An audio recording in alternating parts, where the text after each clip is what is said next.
Have you ever heard that one man destroyed the Islamic Golden Age and plunged the Muslim world into an intellectual decline?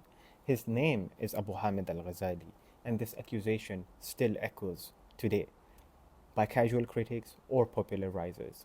But what if I told you that this popular story is a myth? The real Al Ghazali was a deeply profound thinker who actually praised the sciences and logic and was not against philosophy. Rather, he paved the way for achievements therein to continue and flourish after him. In fact, he shaped Islamic thought for centuries to come. Today, we're going to peel back the layers of this story using his own words and the words of those who came after him. And we are going to uncover the real legacy of Al Ghazali and reach a definitive conclusion on this accusation.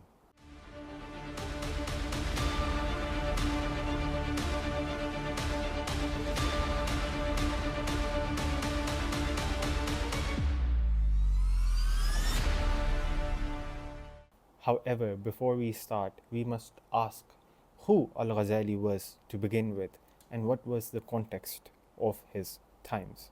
The early Muslim world housed immense intellectuals such as the mathematician Al-Khwarizmi or the philosophers Ibn Sina and Al-Farabi. It was also a place of scientific geniuses such as Ibn al-Haytham and Al-Baruni, while housing the intellectual powerhouse which was the House of Wisdom in Baghdad. In the era of such quality, in 1050 AD, to a poor family in Tus was born one Abu Hamid Al Ghazali, soon to become Hujjat al Islam. Right now, however, he was just a child that loved to read. His curiosity landed him in the classes of the great jurist Muhammad al Juwaini, who was quickly impressed by the young man, remarking, "He is an ocean of knowledge one can drown in."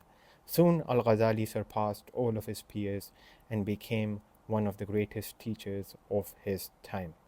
So, how can this immense man be accused of such a crime? The idea that Al Ghazali led to the intellectual decline of Islam comes from century old works by orientalist scholars and is then popularized by figures such as Neil deGrasse Tyson, with accusations that Al Ghazali hated logic, he hated science, and he hated philosophy. However, is there any truth to such accusations? Not in the slightest.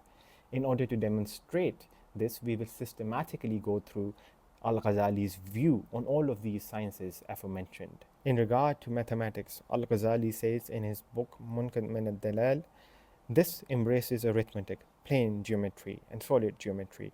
None of its results are connected with religious matters, either to deny or to affirm them. They are matters of demonstration which it is impossible to deny once they have been understood and apprehended.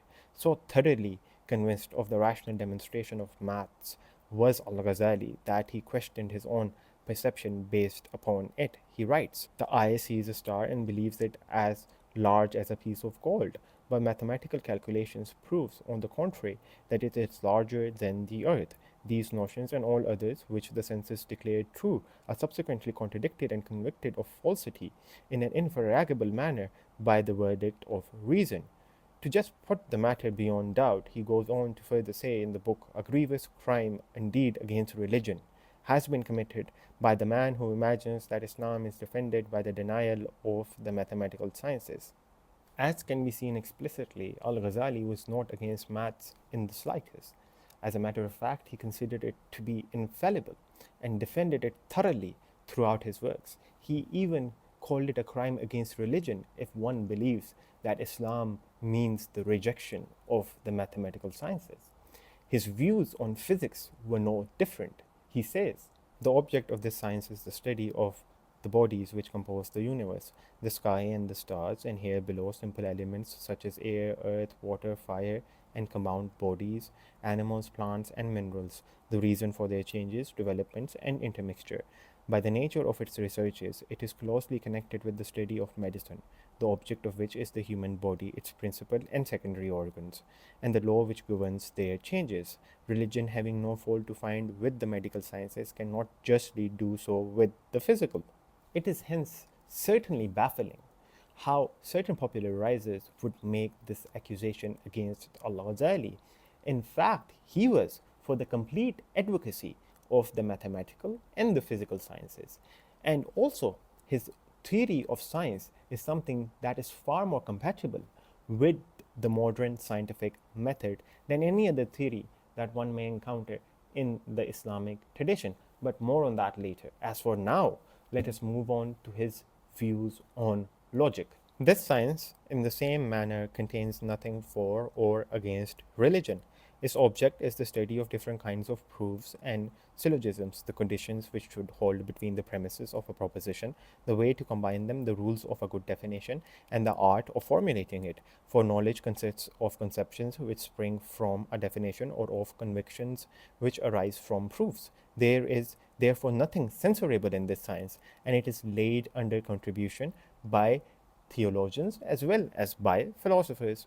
Al Ghazali himself authored 4 books on mantiq, and he was extremely instrumental in making the science mainstream in the Islamic madrasa system, which led to later theologians such as the great Ottoman scholar Ismail Jalambavi making great advances in the field of logic.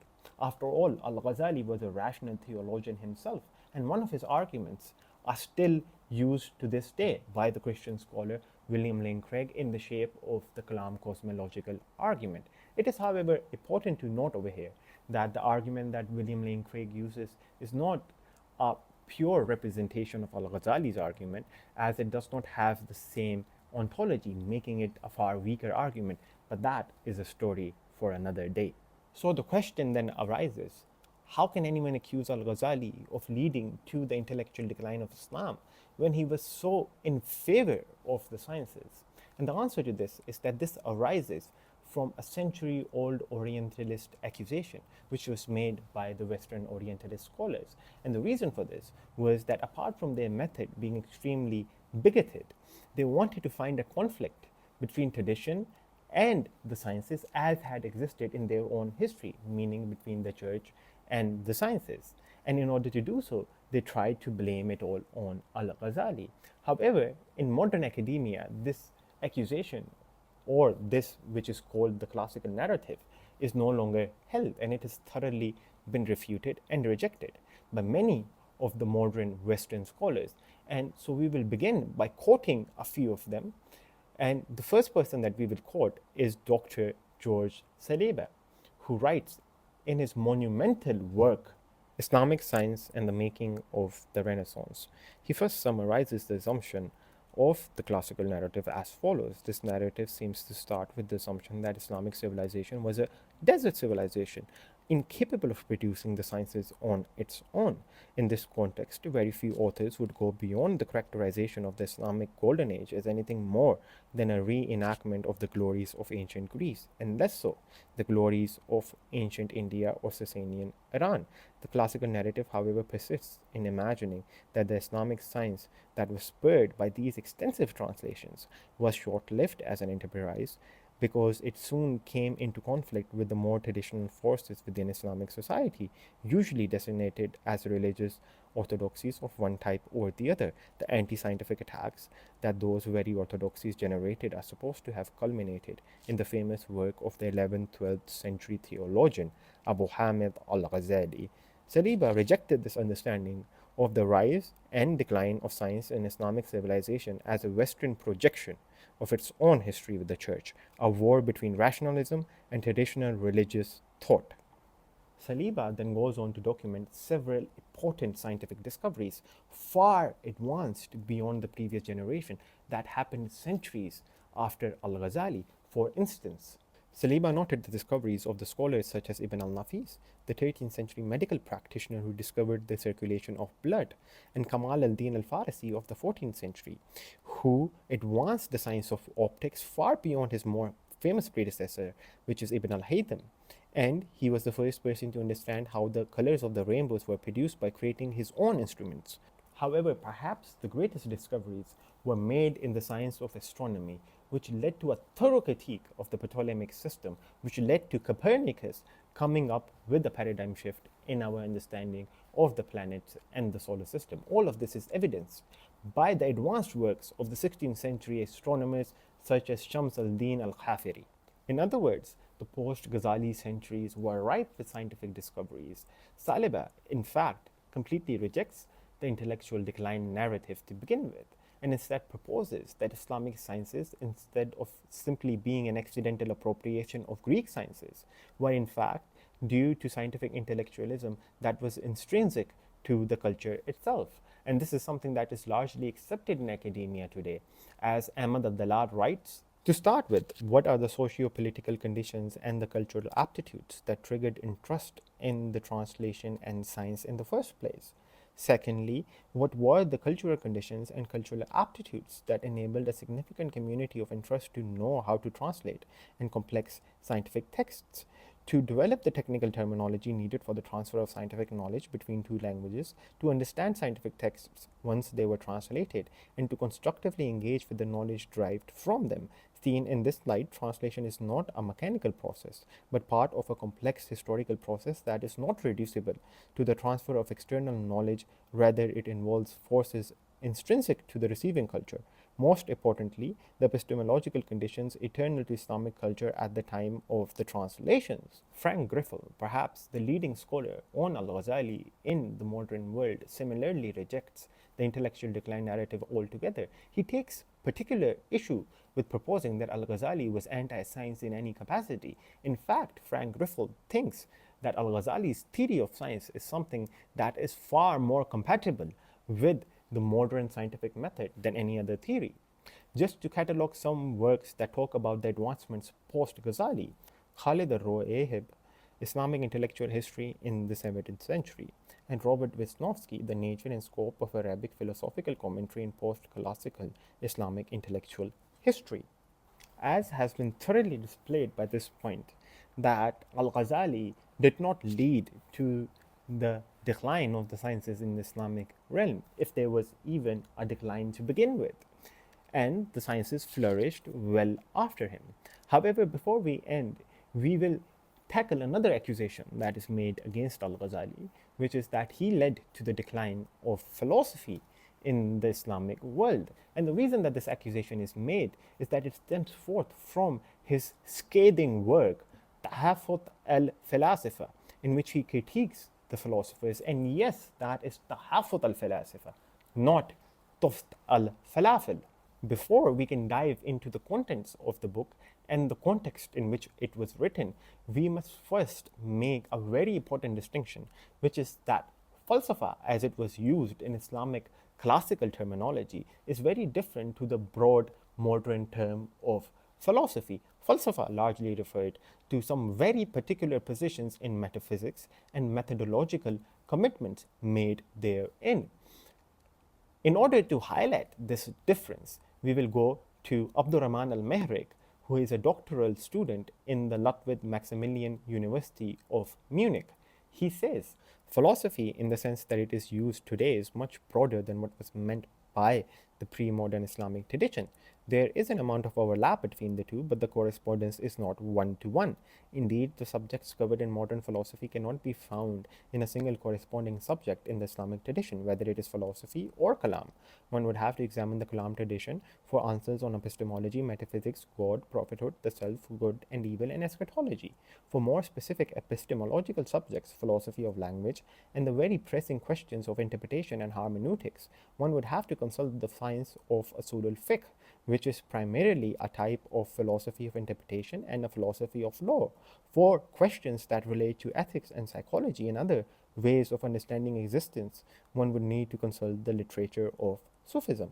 Likewise, perhaps the most well-accepted modern scholar when it comes to the peripatetic tradition, Peter Adamson, said in a podcast with Blogging Theology that if there was no Falsafa, we would see the Kalam tradition as the philosophy of the Muslims. He also displays in his book, The Heirs of Avicenna, that by no means was Falsafa or the thought of Ibn Sina in any capacity removed by Al Ghazali, as has been made clear from the aforementioned elucidations, that Falsafa refers to certain points of view in metaphysics.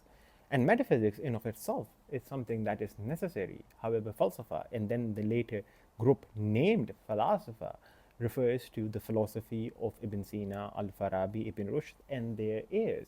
What Al Ghazali does in the book Tahafut Al Falaasifa is that he does a criticism based purely upon rational grounds of the philosopher, attempting to display that their positions are without any rational demonstration.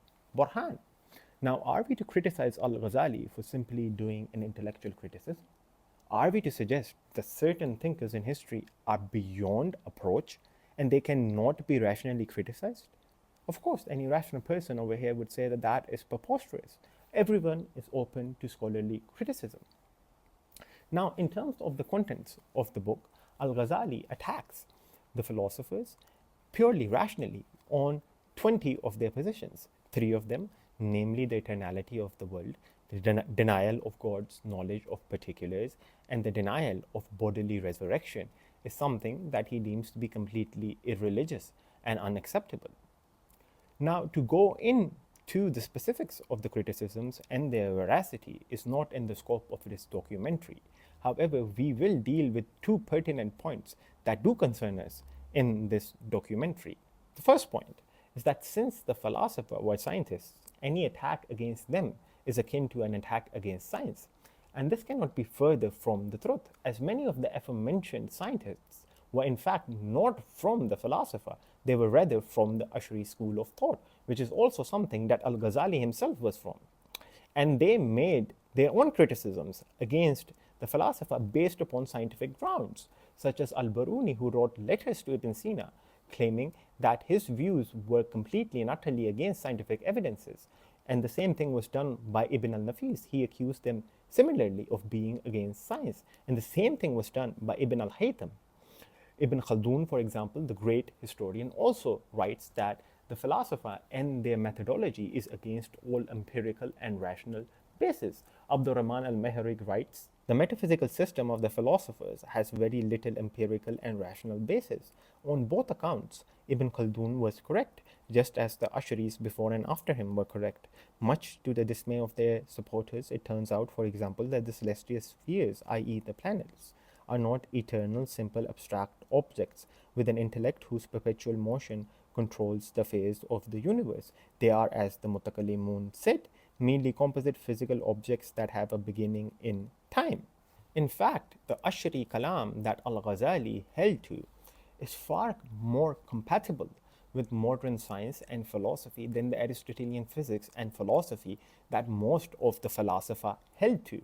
Agatha Robson writes in her essay Beyond Sovereignty, with this one revolutionary move, potentiality, so far characteristic of the lowest forms of existence, got translated into an infinite power potency, which became so suggestive that no Thomistic attempt to return God back to the highest form of actuality could ever succeed, which is best exemplified by Heidegger's dismissive treatment of the whole classical Aristotelian tradition as merely a blender of ontotheology. The Asharite reversal, then fully confirmed in the nominalistic tradition, reverberates through the whole of modern metaphysics. Our second point is in regards to the effect of the book. The book turned out to be a very welcome addition to the debate, as it led to the merging of Falsafa and Kalam, which produced extraordinary thinkers. Just to name a few, Fakhruddin Arwazi, an astronomer, physicist, theologian, and philosopher who considerably advanced the sciences forward, a man who deserves his own documentary. But to say in brief, he merged both Kalam and Falsafa in his works, leading to the birth of what is described as the later tradition, in which there is no real demarcation between Falsafa and Kalam.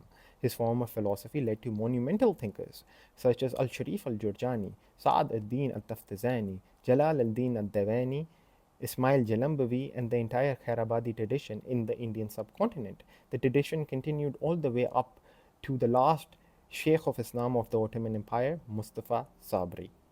So the effect of the book was not a rejection of Falsafa, but rather a synthesis between it and rational theology that led to some of the best works of philosophy written in human history. So, was Al Ghazali this villainous thinker that led to the decline of the sciences and philosophy in the Islamic tradition? Absolutely not. Al Ghazali was a profound thinker who challenged the dogmas of his time while upholding reason, science, and faith. And his contributions led to the Islamic sciences thriving and continuing for centuries after his demise. Al Ghazali was a jurisprudential mastermind, a spiritual master, a rational theologian, a mystic, and a philosopher. If this video has reshaped your view of Al Ghazali, then hit like and subscribe for more deep dives. If you are interested in more works of Al Ghazali, I did a video on the introductory works of Ghazali, and you can check that out. But that is all we have for today, and I will see you the next time. Assalamu alaikum wa rahmatullahi wa barakatuh.